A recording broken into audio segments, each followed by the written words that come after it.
going to be hard for me to stay on this footing. I wander when I give presentations.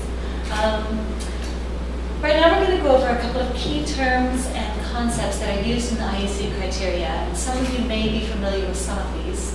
For others of you, this may be totally new. But these are really crucial terms to understand in order to apply the criteria properly. And some of the terms that are used in the IUCN Red List criteria have very specific definitions in the IUCN context. So it's important that you understand the IUCN definitions as opposed to a generic sort of biological definition. Otherwise, the criteria can be misapplied. So normally in this presentation, we just go through these and it gets a bit boring for the rest of you. So we're going to spice it up a little bit and ask you if you can give, basically I'll put the term up for most of the terms and then ask if anybody has a suggestion for how that would be defined. And there are no wrong answers really, because a lot of these are very obvious, a lot of them are not necessarily what you would expect. So, first, what would you consider, if this is obviously a bunch of trees, and we're going to assess this tree species, what would you consider to be the population for this species? Anyone? No? All right. The population is essentially the entire population. Everything that you see on this slide, adult trees, juvenile trees, every individual of the species is considered the population. And the reason that we mention this is because what we measure for the IUCN Red List criteria is specifically the population size. And there's a hint up there, but does anybody have an idea what the population size might be?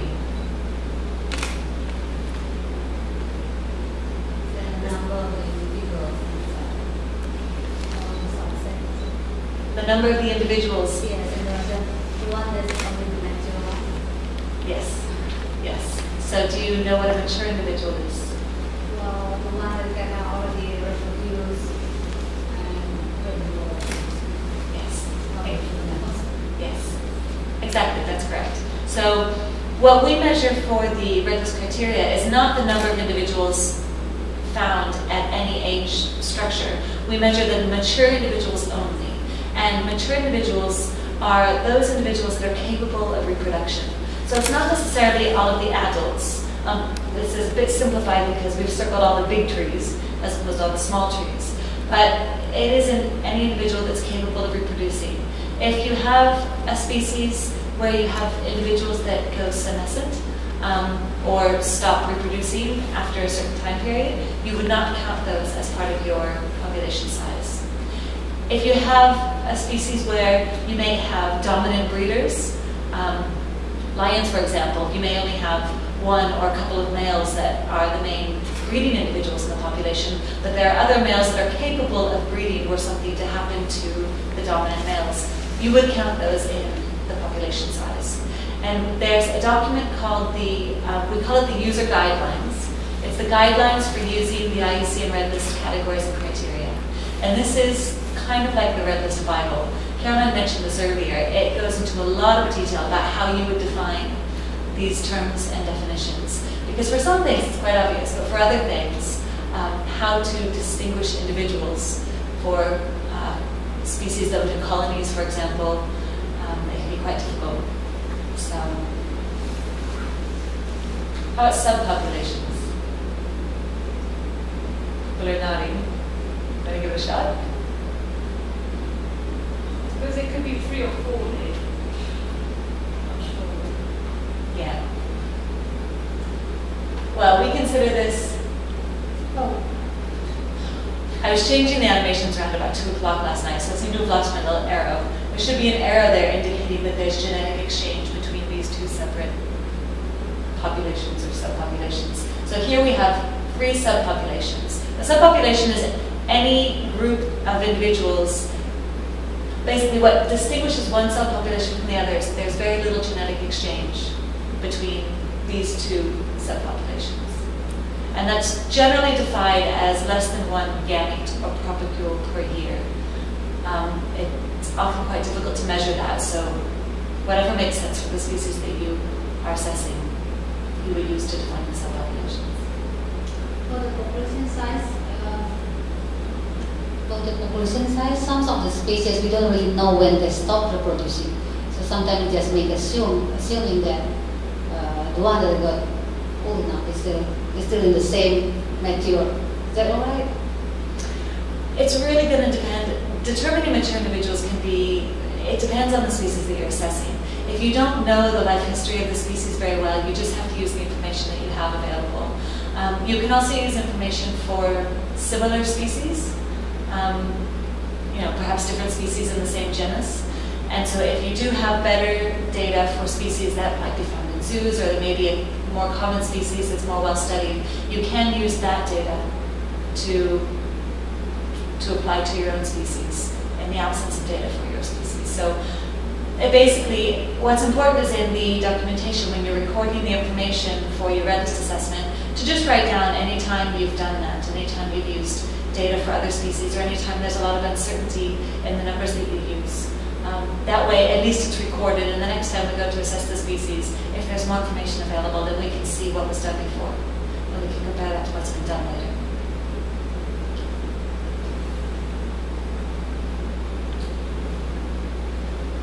Generation length. Does anyone have any idea what this might be?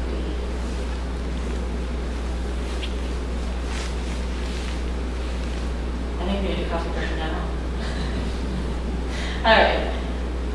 Generation length or generation time, as we also call it, can be quite difficult to calculate depending on the species that you're assessing. The basic definition is that this is the average age of the parents of the current cohort. So the average age of the parents of the newborn individuals in the population. There are lots of different ways to calculate generation length, depending on the species that you might be assessing and the kinds of data that are available. And in the user guidelines, there are 6 or 7 different possible ways to calculate the generation time. So I would recommend when we're doing the assessments that you go and you look at the user guidelines, because there's a lot more information in there. But an easy way to think of it is just to think about the human species. Obviously, depending on where you live in the world, the average age of parents may be in the late 30s, the average age of parents may be in the sort of late teens. But if we look at species, if we look at humans across the globe, people start reproducing about 15 on average, and they can continue reproducing until generally their early 40s. So if we were to take an average of that, you might say the average age of the parents of all of the newborn babies born in this, in 2012 might be 28, 27, 28, 26. So that's basically what we're getting at. And the reason that we measure this is because it scales time-based measurements to account for the fact that different species have different survival and reproduction rates. So when we're going through the criteria, for example, we often calculate population reductions over time.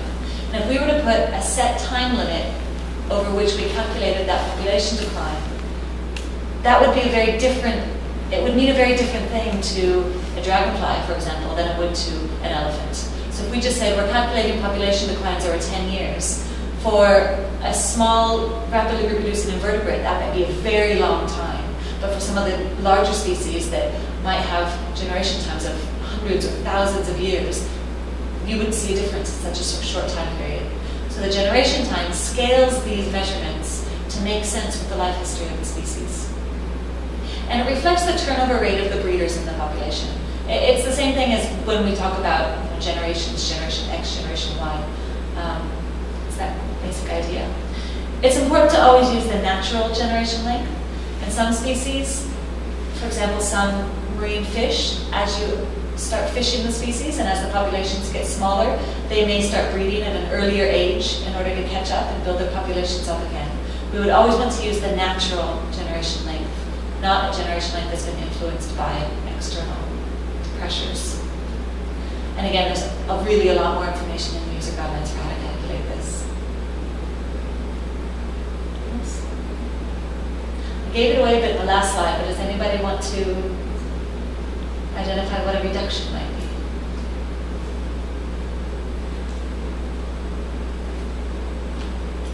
It is the number of population size, so it's decrease. Yeah, exactly. So it's a decline in the population size, and we use this specifically for criterion A. And in criterion A, it's a decline of a specific percentage over a specific time period. So how might that compare with continuing decline?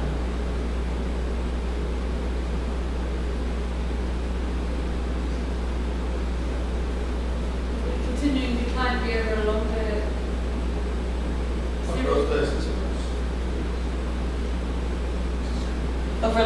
Over a longer time period, what was it that you said? Across the assessment, different assessments. For different species? No, for a single species. Okay. For more than one period for one species. For more than one period for one species. For more than one period in time. Exactly. Actually, Harriet's the closest. So a continuing decline is basically, yes, it's a decline that's going to continue into the future unless something is done to stop it. So a reduction, for example, could be a one-off event. If you had a species that was living in the path, living next to a volcano, and the volcano erupted, you could have a dramatic decline in the population size. But once the event stopped and the population recovered, that might happen only once in every several thousand years. Whereas a continuing decline is something that you expect is going to carry on unless something is actively done to stop it. So again, this is just summarized here. For a reduction, it could be a one-off event or it might be ongoing. You might have hunting pressures or habitat loss or something that's causing the population decline to continue indefinitely unless something is done. But it can just be a one-off event. A continuing decline has to be ongoing, and that's implied there in the word continuing. A reduction is only applied to the population size, so it's just a population decline. Whereas a continuing decline, we could see continuing declines in anything. The population could be declining, the extent of occurrence or area of occupancy, those are different ways to measure a species range. Those could be declining. Quality of the habitat, the number of subpopulations, the number of mature individuals, all of these things could be undergoing a continuing decline. So if you had, how is that different from if you had several populations, separated, isolated populations that all had reductions? I'm just wondering, would that get flagged as opposed to not necessarily they don't all have an ongoing continuing decline, but if there's something happening where they're all experiencing the same reduction? Sorry, I'm not explaining myself very well. No, that makes perfect sense. So when we're doing a red list assessment, well, for the global red list, we're looking at the global population. So although you may have different things happening in different subpopulations around the world, we're looking at kind of the average of all of those subpopulations. So what you would have to do is look at if you're looking at a specific time period, you would look at the total population size across all the subpopulations at the beginning of the time period, and the total population size across all of the subpopulations at the end of the time period. And you may have some subpopulations that are stable, whereas others might be declining. Others might even be increasing. And what you're going to look at is the average across all of those subpopulations. And the question then is that decline in the population size something that's going to continue? Generally based on the threats, do we expect that this is going to continue into the future? Or is this something that's more likely to be either, it might have been a continuing decline that stopped, at which point it's no longer continuing, or it might have just been a one-off event. So what we're really looking at, rather than necessarily the geographic spread of the decline, is how that decline is taking place over time.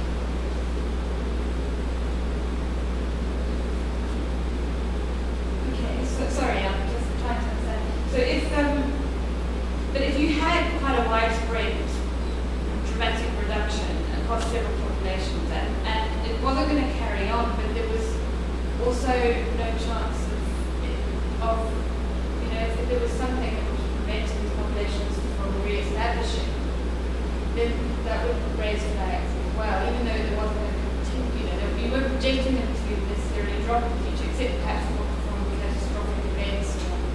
But because of the once-off reduction, there was more threatened because they were now small. Yeah, so each of these terms that we're covering right now, they're used in different criteria. So the population reduction is specifically used in criterion A, which we'll learn after the coffee break. You could have a population decline for any reason, or you might not know the reason. All you know is that you've seen the population decline. As long as it met the threshold percentage indicated in the criteria, that species could be listed under criterion A, specifically because of that population decline. Even if the decline has stopped, because you saw such a dramatic population decline over that time period, which is defined by the generation length, then you could list the species. Likewise, the continuing decline applies to other criteria. So that's incorporated into other criteria as part of the whole process. And when it comes to distinguishing between sort of variations in the patterns across the species global range, those are important details that you can capture in the text that's part of the red list account. Questions?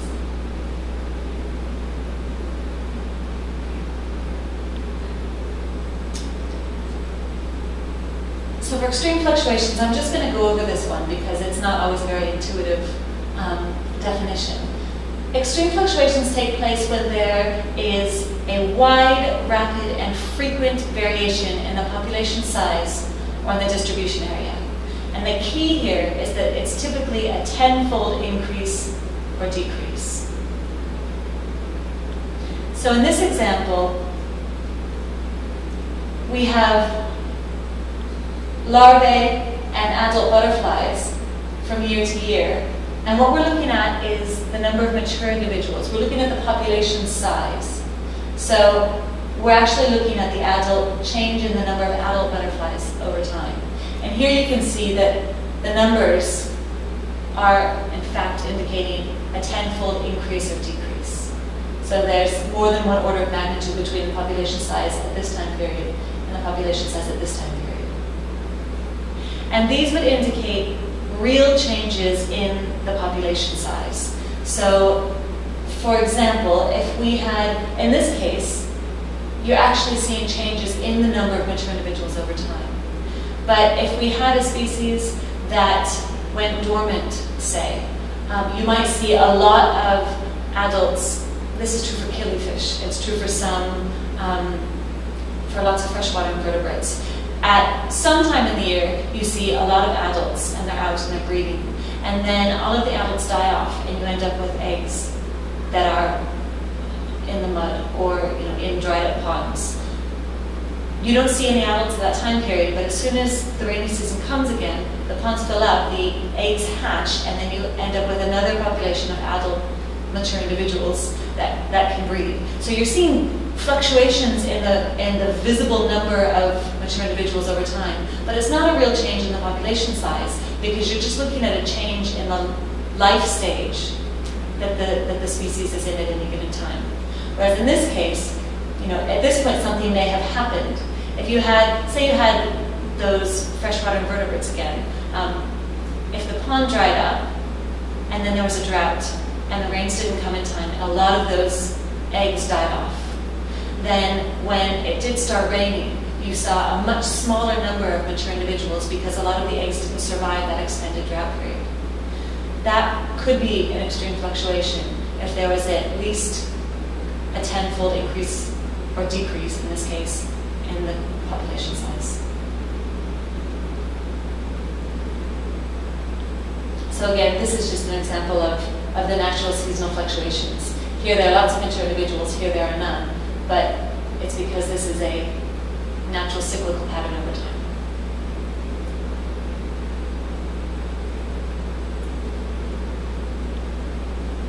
But severe fragmentation, or a species that is severely fragmented. anyone have any idea what that might mean?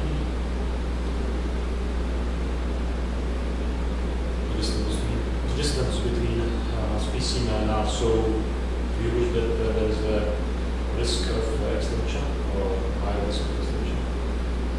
Yeah, I don't know if everyone heard that. So the distance between the different subpopulations is so large that there's an increased risk of extinction for each of those subpopulations. Yeah, that's it. The formal definition is that, in order to have severely fragmented populations, it's not enough just to have species that are isolated or in small subpopulations. Most of the individuals, which is generally considered more than 50%, are found in small isolated subpopulations between which there is very little dispersal.